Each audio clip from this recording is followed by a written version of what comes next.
Welcome to the next edition of Sweat the Big Stuff, the Anytime Fitness podcast.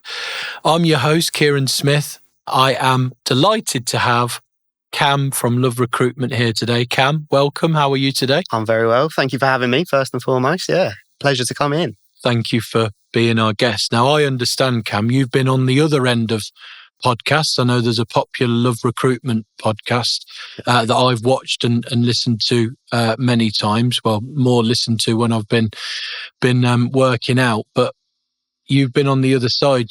Yeah. Tell us how that's worked. Yeah, I've been quote unquote producing it. I've been pressing the record button for a couple of years now for the Love Your Career podcast.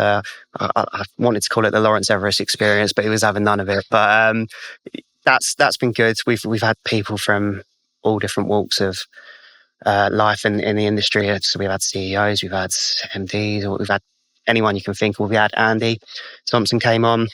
So you'll be next. So we'll grill you from the other side. Too busy at the moment. Yeah. But no, it's been good. It's been good. And how are you finding this? Yeah, a new experience.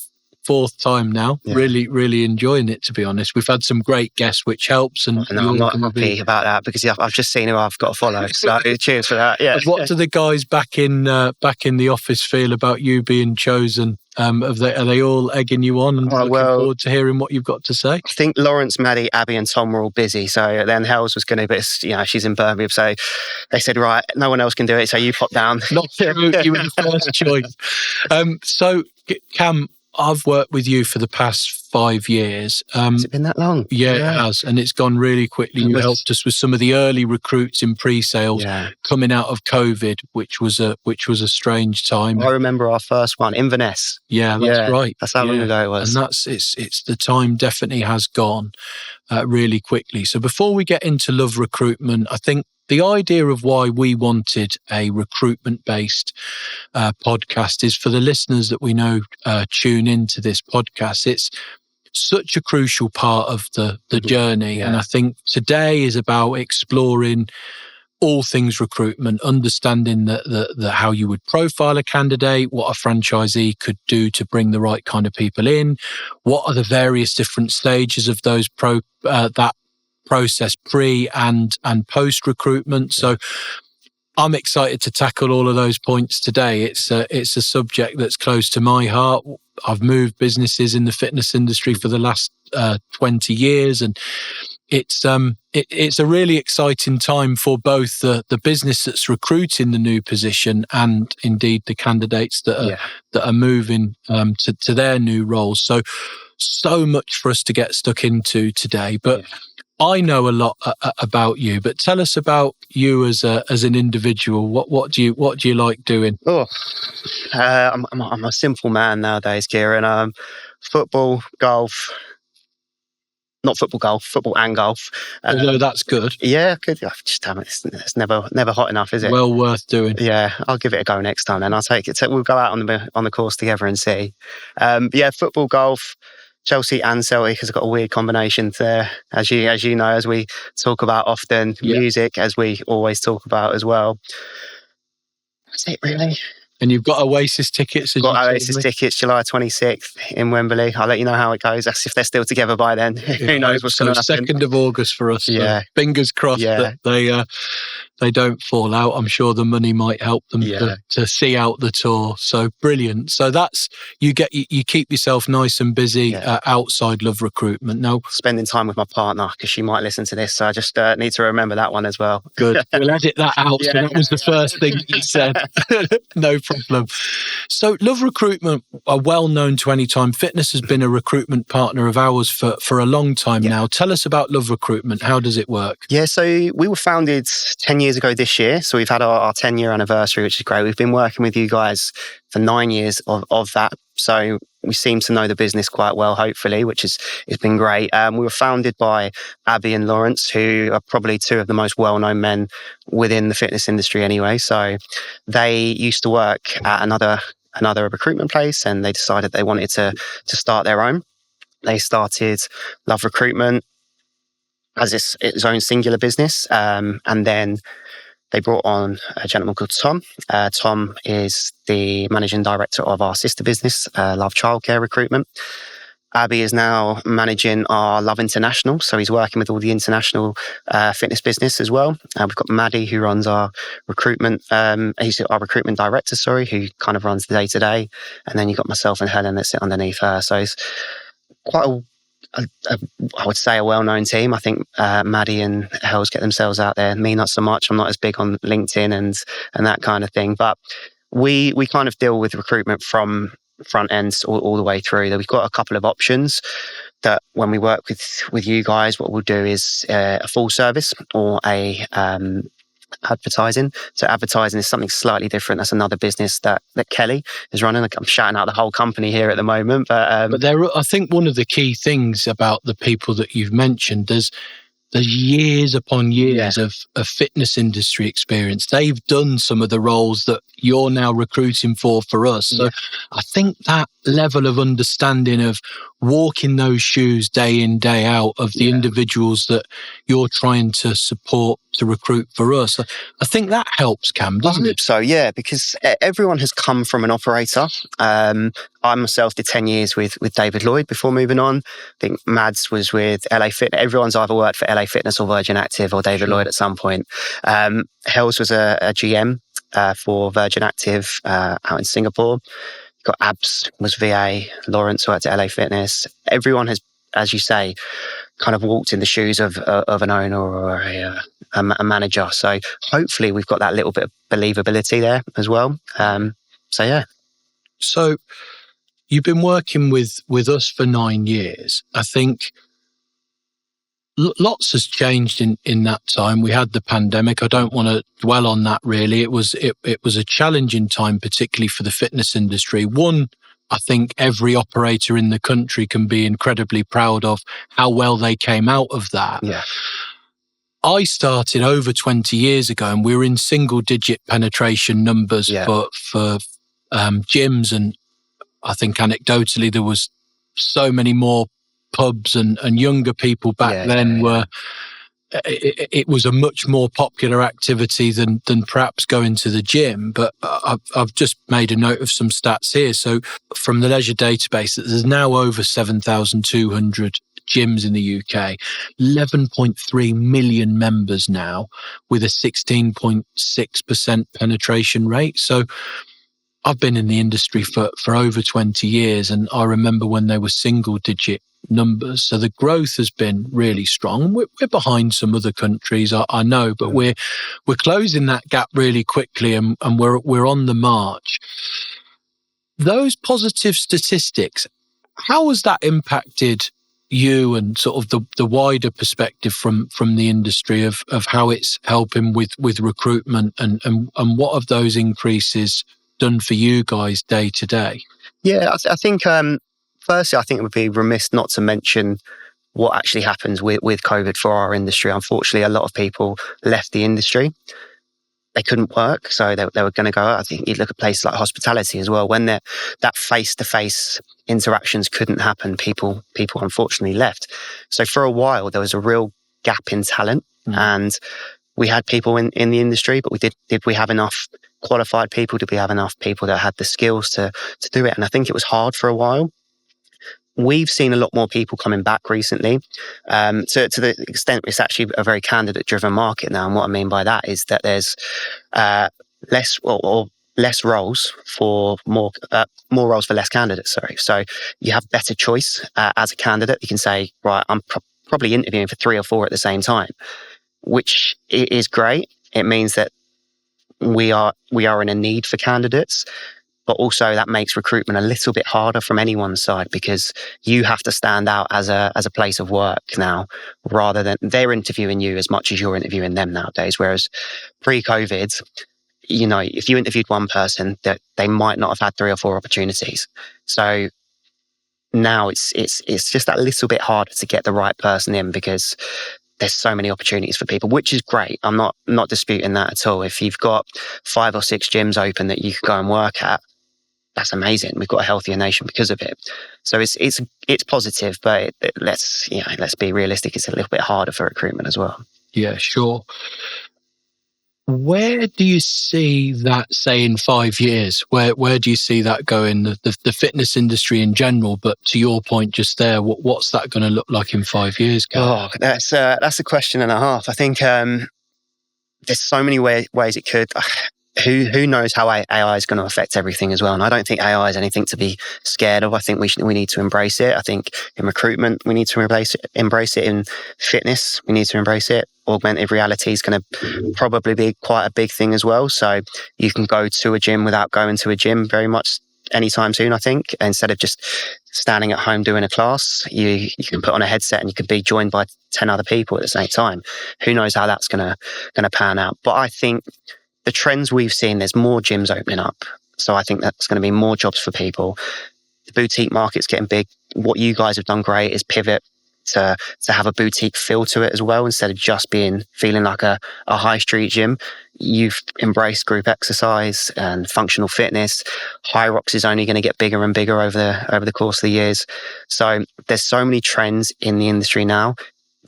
It could go anywhere, but that doesn't answer your question in any way, shape, or form. But it does, and I think summing it up, it's exciting that there is that demand continues, and I don't think there's any reason why that is going to slow down. Yeah. We know from our perspective, we're under new ownership now, and the guys that we're working with have got Australia to 600 clubs. They know what they're doing. They really want to accelerate our growth over here. So we're excited, and we know our competitors are wanting to do the same thing. But we want to stand out as that experience-led model that makes our members feel amazing and offers that right value proposition. So I think we're excited, but the wider industry, and for a long time the mid-market struggled. I think if you looked at, I won't name any other companies like that, but the mid-market almost disappeared for a little while when you had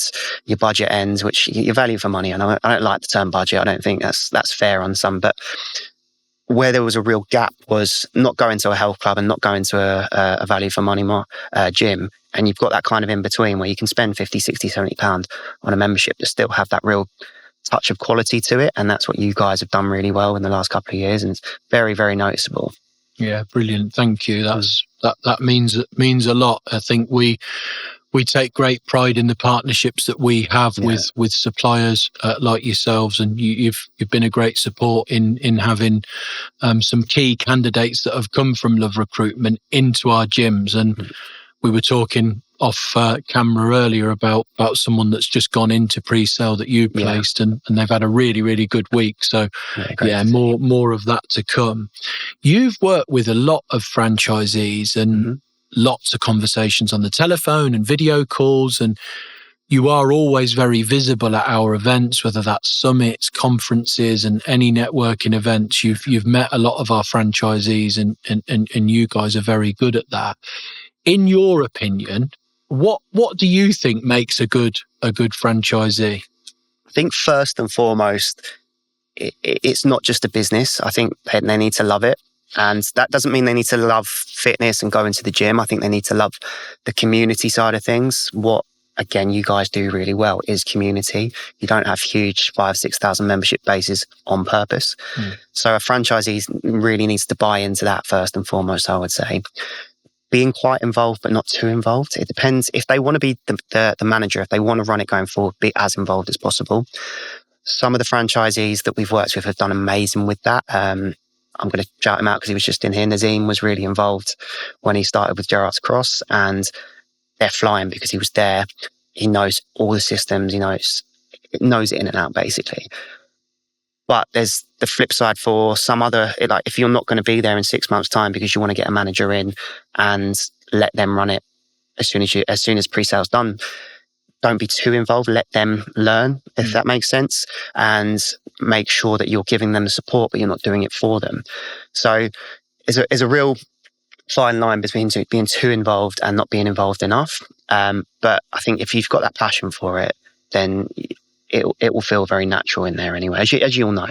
I agree. I think there will be listeners that will be looking at this from a number of different perspectives. We have multi-unit franchisees that have over 100 stores in some of your big coffee chains and QSR, big brands, and also run Anytime Fitnesses. But we have to an owner operator that's not incredibly wealthy, that's come in with a couple of 100K and have built something up, and it's their absolute pride and joy. And not that it isn't for those other owner operators, but they're the other sort of multi-unit franchisees, but it's done in a different way. And I think the key thing is, and this is a recruitment podcast, so I want to phrase this to that angle. I think the type of person that a franchisee would recruit, where they're going to be incredibly hands-on versus that multi-unit, is different, isn't it? Very it's a different profile of candidate, and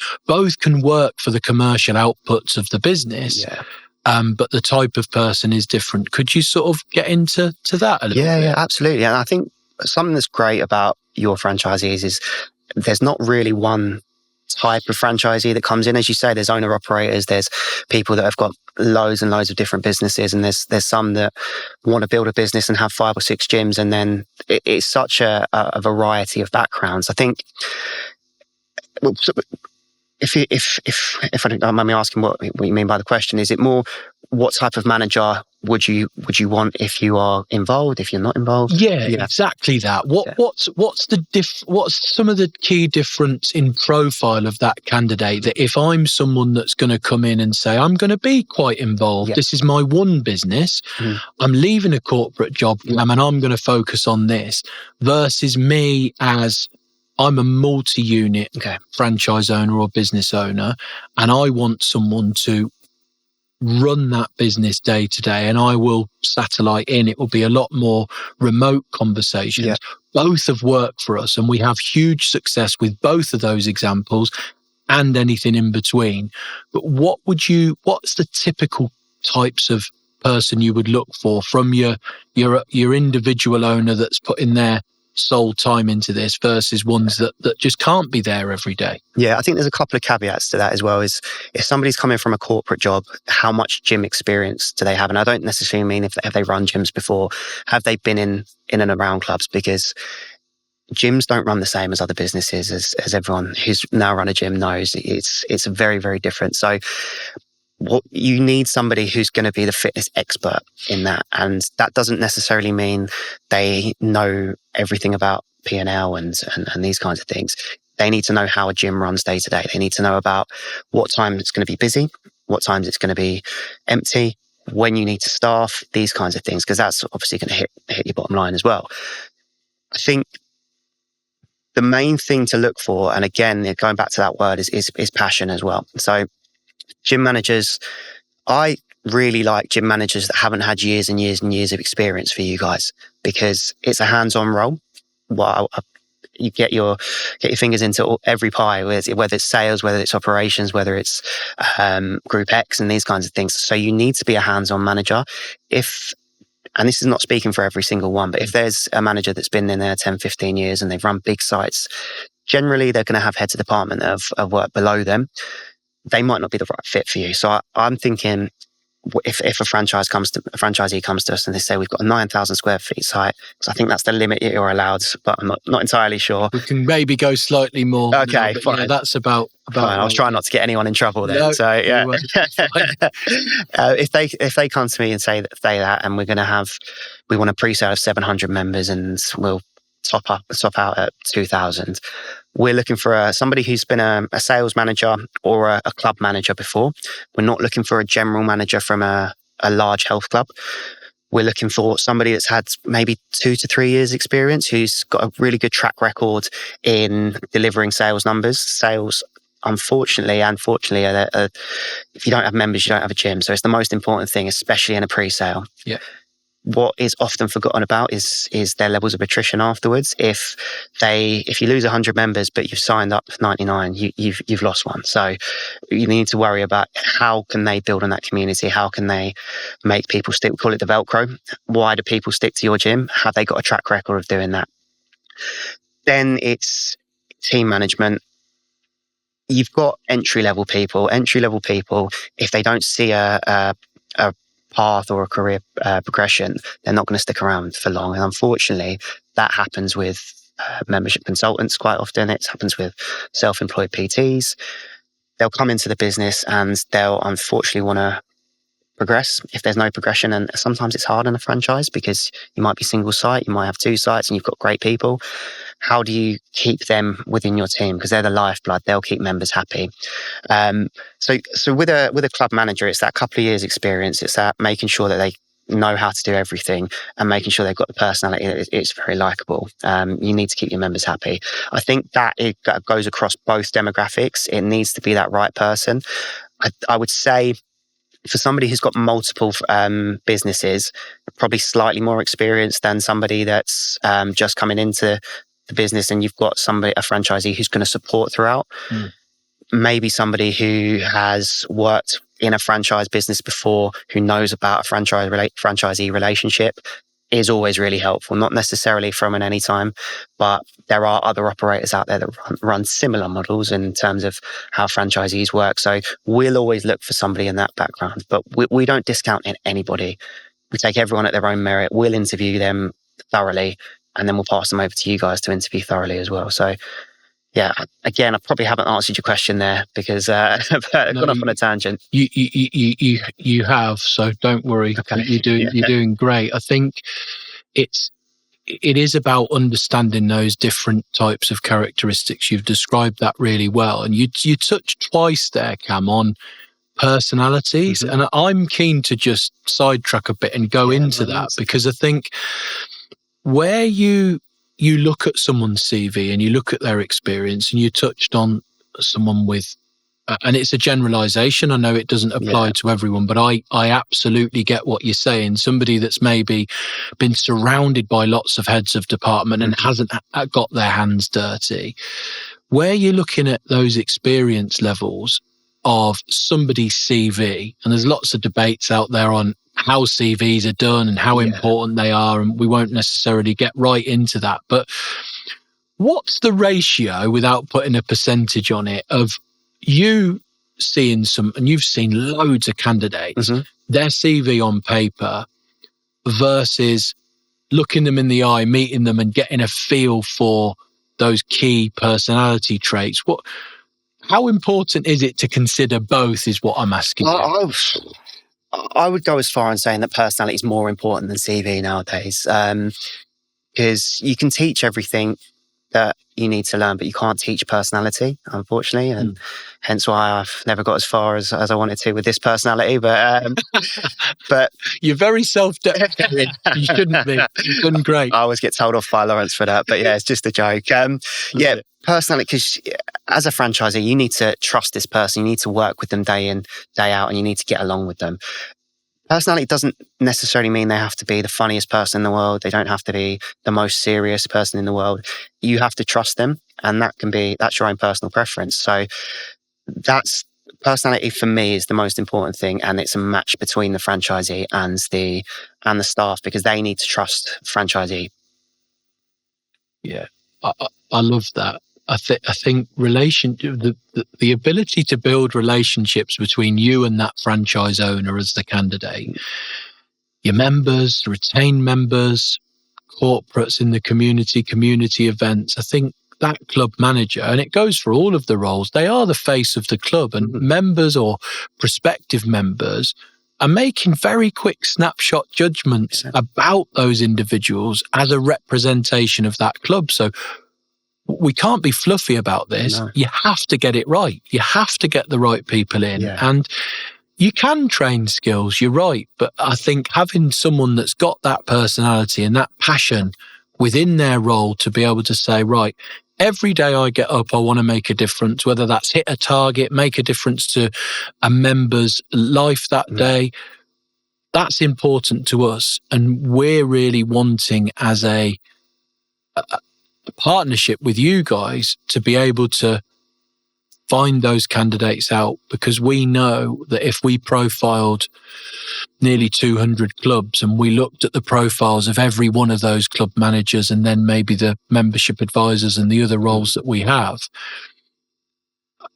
I think it's definitely those those traits that come through of a trustworthy individual, of someone that's passionate about making a difference to people, that will go that extra mile, that will drive those targets. It isn't always the most experienced people that are the ones that are delivering the best NPS scores, that the members are saying the nicest things, that are delivering all of those commercial outputs. It isn't always a correlation with the most experienced people that are delivering those things. So it's good that you look at that. You've got to remember that a manager or anybody in your staff is often a reason why a member will stay or leave.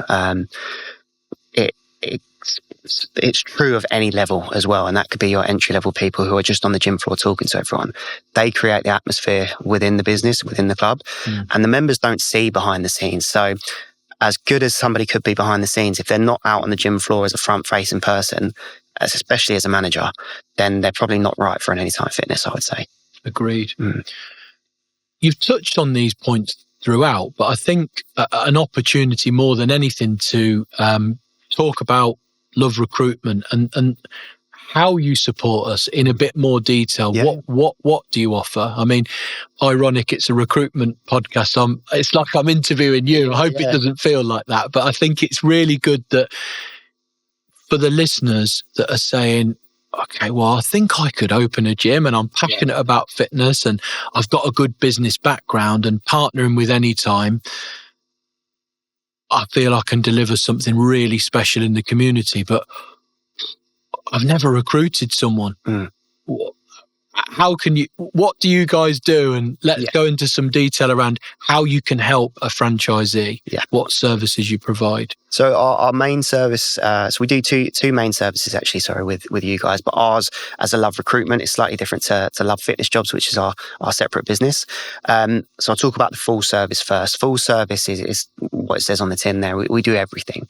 So we will take a very, very in-depth brief with a franchisee. Ideally, we want to go and meet them or have a Teams call, dependent on location. We're obviously London-based, and not everyone is around the London area. So we want to be able to gain some trust and get to know the franchisee, because we need to know what to look for in terms of personality. So there's no point us not meeting them and not knowing them, because we could send you the best person in the world on paper and they're not right. And I've just spent 2 or 3 minutes talking about personality and I could have got you the wrong one straight away. So we will go and hopefully meet with them or have a Teams call and get to know everything about them, why they're getting into the industry. If it is because they are very passionate and they want this to be, their project, then that means we're going to find somebody different from somebody who's like, I'm going to open 5 gyms within 2 years because I want to have an empire of gyms, because you need someone a bit more commercially savvy, to say. So we'll go and have that brief. We will then follow up, send everything that we spoke to back to the guys to make sure that we've got everything 100% right. We will then get instructed to begin work on it. And what we'll do is we'll go out to the market. So we've obviously been around for 10 years. It's not the biggest industry in the world, so everyone knows each other anyway. They really do. But we know everyone, I would say. So on our database, we've got about 65,000 people on it at the moment. So take that with a pinch of salt, because they're not always going to be in the area that this person needs, but there's a huge amount anywhere in the country generally. There's a couple of places where we'll struggle, but most places will have a good level of candidates for them. We advertise, so we advertise on I think 31 different platforms, so all of your standard ones, so Indeed, Jube, all of these kinds of stuff, but there's the little known ones that you wouldn't know to advertise on it unless you were in recruitment. From there, we will start headhunting. So we'll actively go out and reach out to people in other companies that may or may not be on the market. If they're on the market, great. If not, then we will go and tell the story of the franchisee, the story of the business, and hopefully make them really excited about the role. That's our first initial, what we call a screening call. We then have a second interview, which is a lot more in depth. That first screening call, when we're dealing with applications or dealing with people that we spoke to, is all about that cultural fit. Can we have a conversation with them? Can we get to know them a little bit? Have they got their guard up too much, or have they told us a little, or have they overshared as well? Because that is often something that happens. The next interview is a bit more formal. We have a couple of options of what we can do. We sometimes film them and send them over to franchisees. You get to see a little bit of a personality there. We'll ask them interview questions. We'll get to see their competency. So that's more about finding out if they have the ability to do the job. The first one is all about personality. The second one is all about ability. We send them over to our clients, and what we'll do is send them a copy of the CV. We'll write a profile for them. We'll share either candidate notes or a video interview, and then we'll hopefully be able to give your franchisee or owners or whoever a call and run through the candidates. And we give a very balanced view. I always think it's better to be upfront and say, this is what I think this person does really well. This is where I think they might need help, because it's going to happen anyway. They're going to get found out that they're trying to hide something, but you know what I mean there. We can be as involved or uninvolved as the hiring managers want from there. We'd love to, come and help with interviews and give them options and things to talk about and questions. So we've got packs that we can send out to people and say, this is what you should be asking. This is what you should be looking for. Here's a checklist and that kind of stuff. But people have hired before a lot of the time. So if they just want us to make sure people turn up, which is often a lot harder than you'd imagine to make sure someone turns up to an interview, but we will do that as well. From there, we'll deal with all feedback. We recommend a 2-step process with you guys, one formal interview and one more informal, where you can sit around, I was going to say in an environment like this, hopefully there's not cameras and a microphone. Yeah. But on the second interview, it's a bit more informal. You get to see them with their guard down a bit more, because you only see one side of somebody in an interview, which you want to see. You want to see how they can do the job, but you want to see the person after that. All being well, they'll accept the role you want to offer. We'll deal with all offer management if they're going to get countered by their other company, if they're in a role, if there's any holidays coming up, and we'll deal with everything from there. And from there, we like to be very involved. So we have check-ins scheduled on week 1, month 3, month 6, end of the year. We have informal check-ins the whole time, and that's with franchisees and candidates as well. So that's our full recruitment process there. With advertising, it's a little bit different. It's a more cost-effective method, and we try to push this for your entry-level roles, because we don't feel right about taking a full fee for somebody that might only last 6 to 12 months. And unfortunately, with entry-level roles, it does happen. So we'll advertise. We'll go up on all the same platforms. They have access to our database, and all of the applications will go straight through to the hiring managers. And that's all fielded by Kelly. So she's got to do all the extra work on there, but she's very good at it. So amazing. Yeah. And having that strong team behind you, as I mentioned earlier, that have experienced what these guys are going to do. There's an authentic conversation to be had, so that I'm sure there's trust from the candidates back into you guys. Hopefully, that job's been done and performed, and you've done great, or you've made mistakes, and everything in between. So, hopefully, anyway, Brill. Specifically on candidates, qualities that you would look for that align with our brand at Anytime Fitness. What are they? What are you looking for that you know are going to align with us when you speak to a candidate? If I split that up into personality traits and competencies as well, I think something that's really important is, as I touched on it earlier, competency-wise, is they need to have sales acumen. It can't be somebody that wants to be a back office manager and just deal with group exercise and operations and that kind of stuff. They need to be out. They need to be increasing numbers. So sales acumen is one of the most important things with you guys. It's business acumen, commercial knowledge is rather than just sales as well.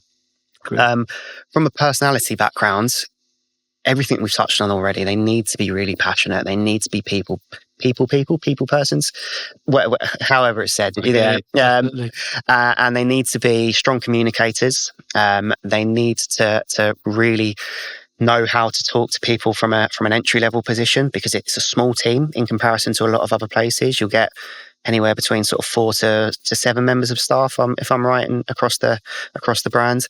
And it's when it's tight knit, it could be great, but it can be disastrous when it goes wrong, because if there's one person that's not happy, everyone knows about it. So they need to be able to communicate with everyone from different types of backgrounds there.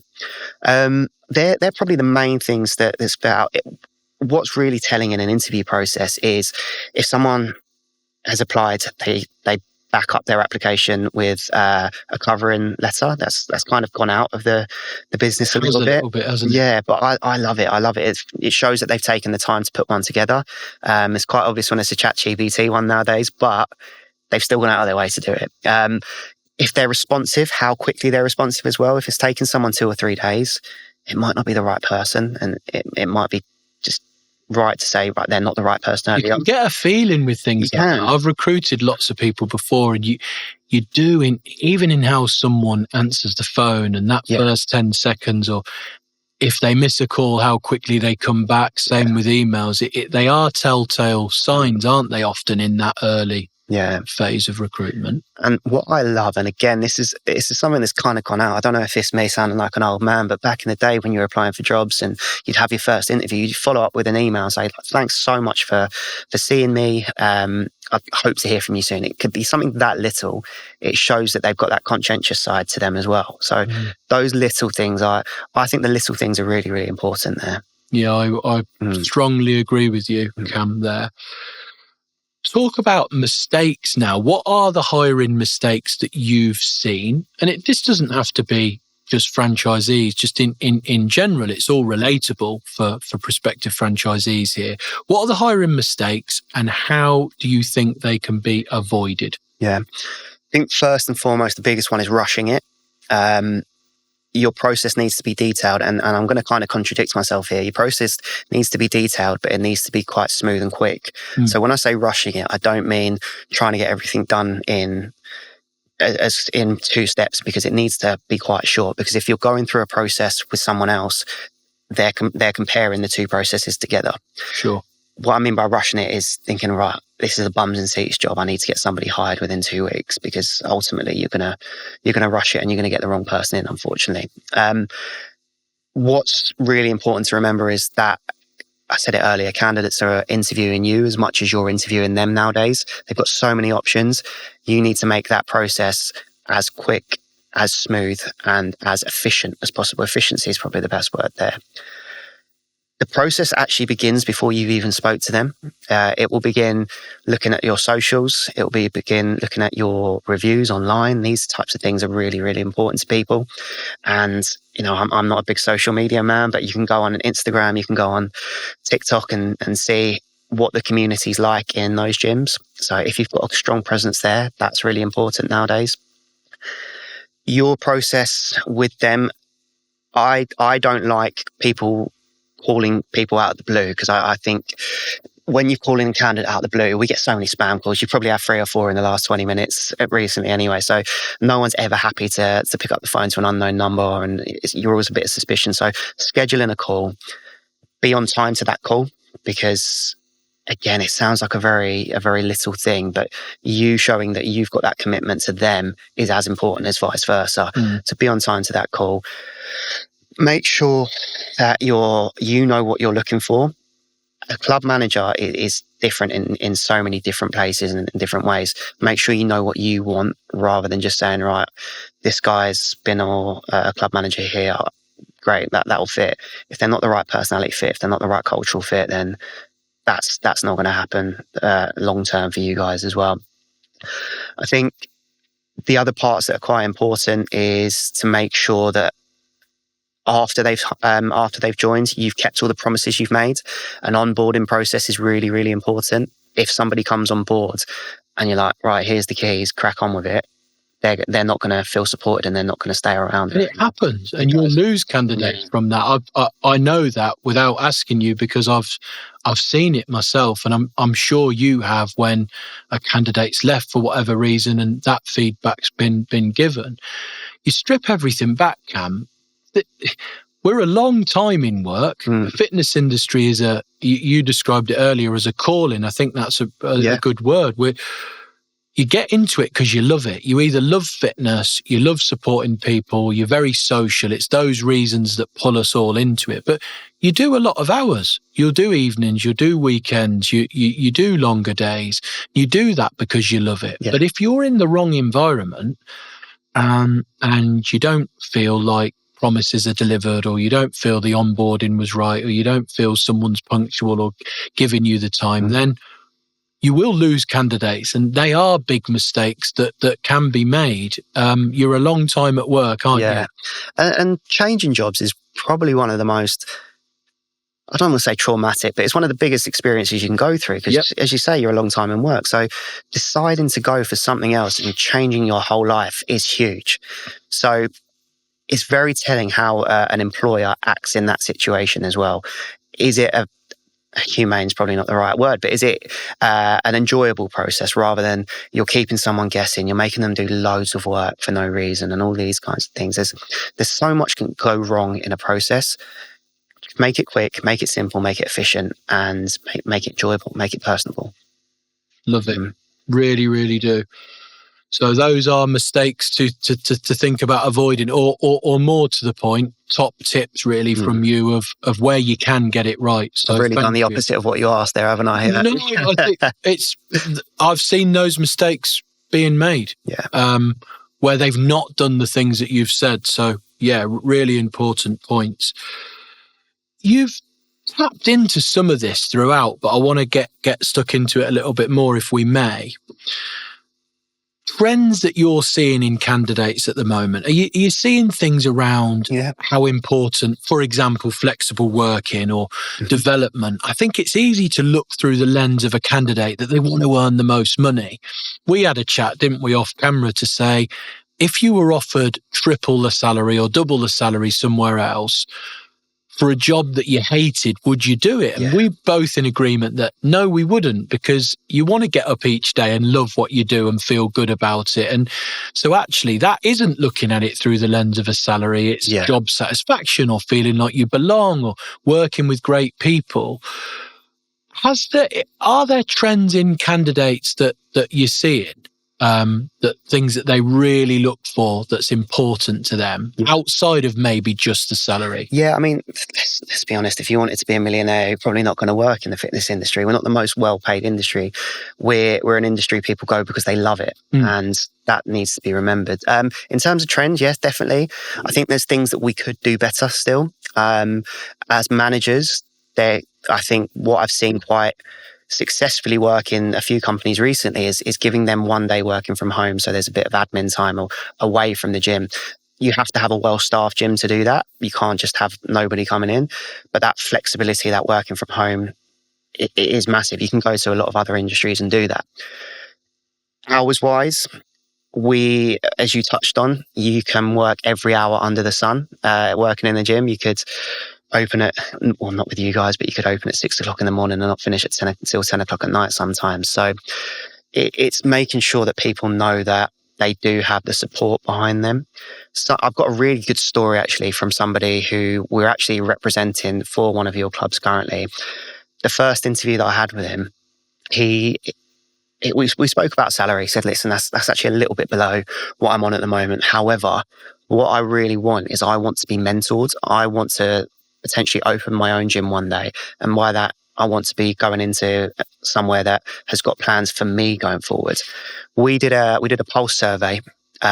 We do one every other year, and salary was number one, but not by as big of a gap as what you'd expect in terms of what's the most important thing.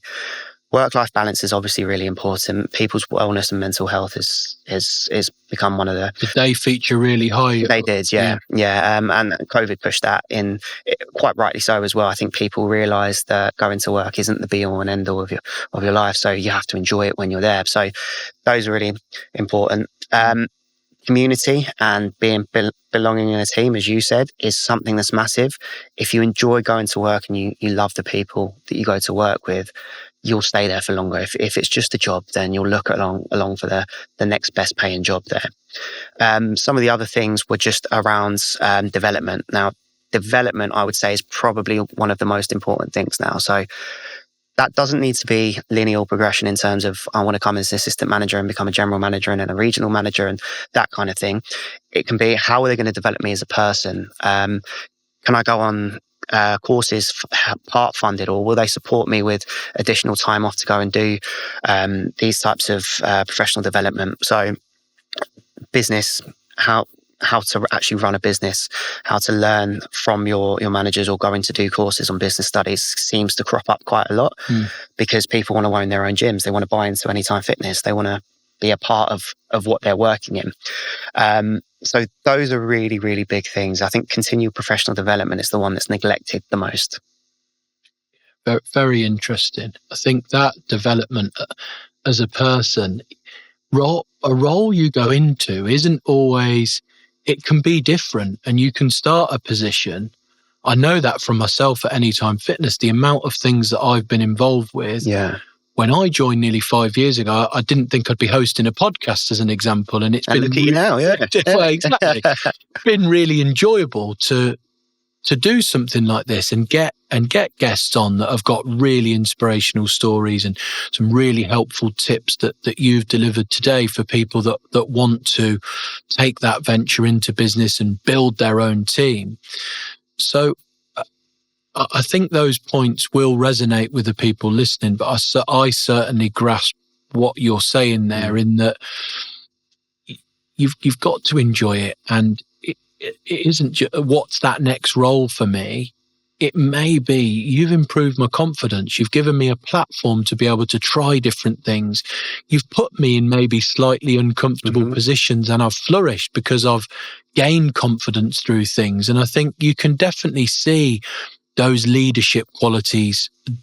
They differ from business person to business person, but the ones that stand out give their team that trust, and they make them feel respected and valued, because the job that they're doing, the fitness industry, why I've always stayed as long, and I'm sure for yourself, we do some great things. We make difference to people's lives. It's very sociable. You're achieving a lot of really, really meaningful outcomes.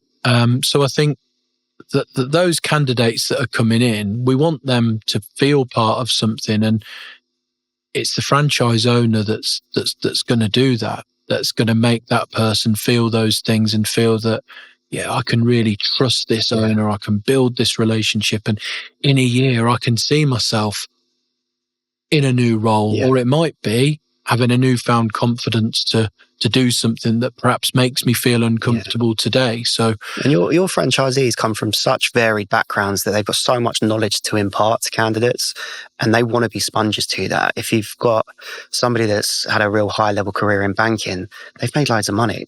So it means that they can help your manager on how to invest on all these kinds of things. So it's these additional skills that you wouldn't think about are available to them there and then.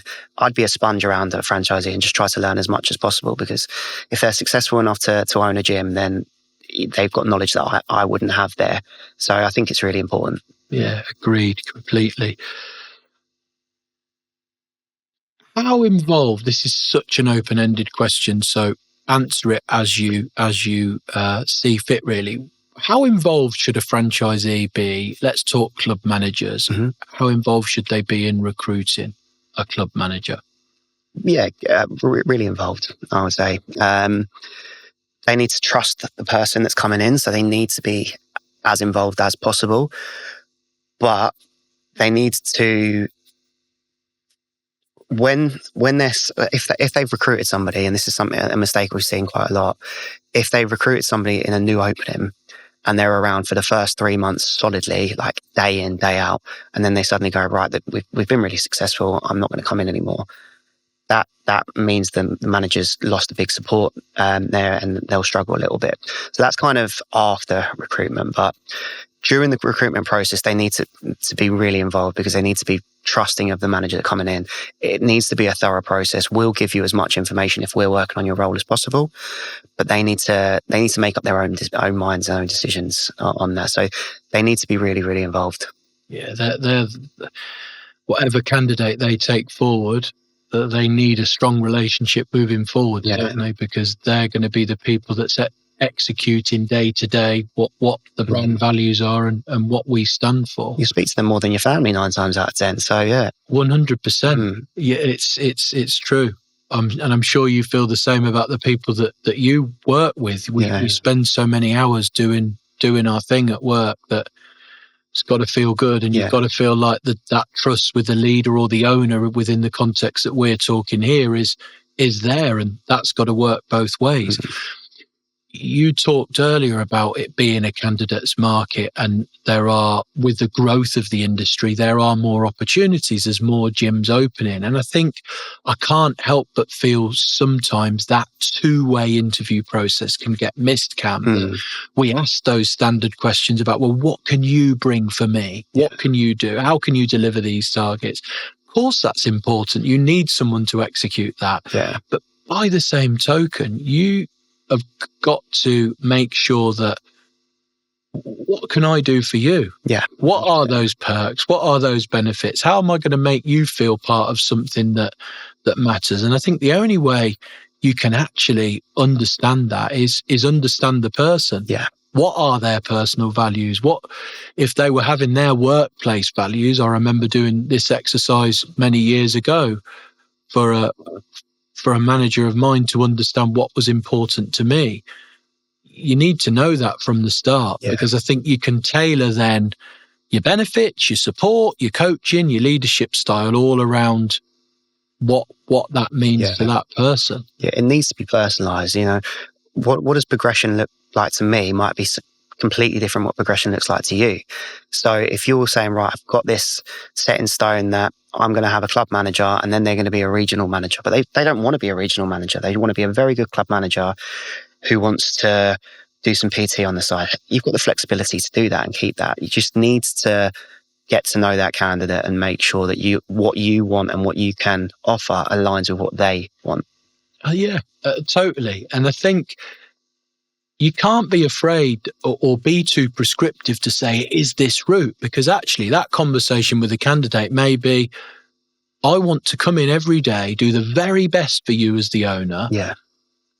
And I don't want to progress necessarily to anything more in the next 2 years. There's nothing wrong with that. There's a lot to be said. So you've got somebody who's going to be loyal to you and your club. It doesn't make them any worse of a candidate because they're not, quote unquote, ambitious. Yeah, they're ambitious in a different way. Yeah. They want to do a great job. They want to earn a bonus if that's there on offer. They want to feel appreciated, but actually they value that time outside of work, and it's families or many different things that occupy them. So yeah, that understanding that person's key, and it might sound really obvious, but I'm sure you're much more experienced at this than me, but I'm sure you see it missed. So yeah. Often, unfortunately. And what I think is you guys do it well because you've got the backing of a big name, but you've got the flexibility of almost being a small business within a business. So you can be fluid, you can be flexible, you can give people what they want. So I think that's really important at any time do really well. Thank you. You've tackled so many big parts of the recruitment process today, and you've been brilliant. So thank you. Oh, thanks. I feel like I've had an hour of talking without saying anything. But no, not at all. Thank you. I've got one more thing that I do want to ask you. If I'm a franchisee that's sat listening to this in my car or my commute or wherever I am, and I'm thinking I want to open my own gym and I'm going to build my team, what would your overall advice be for me on how I build my own team within my gym? There's so many bits of advice here. It is, first is the demographic of the area. Think about where you're going to be. I was almost about to name somebody that we've been speaking to recently, but I'm not going to give any secrets away.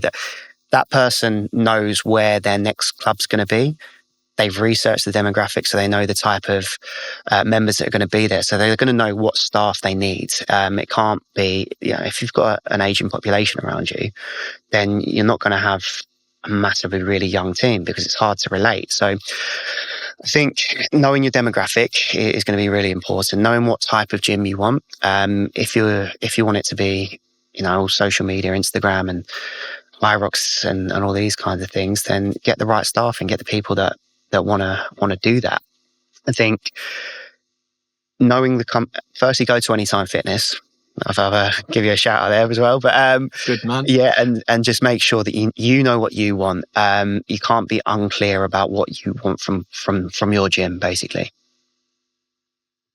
Cam, excellent. Yeah, Thank you. Thank you so much.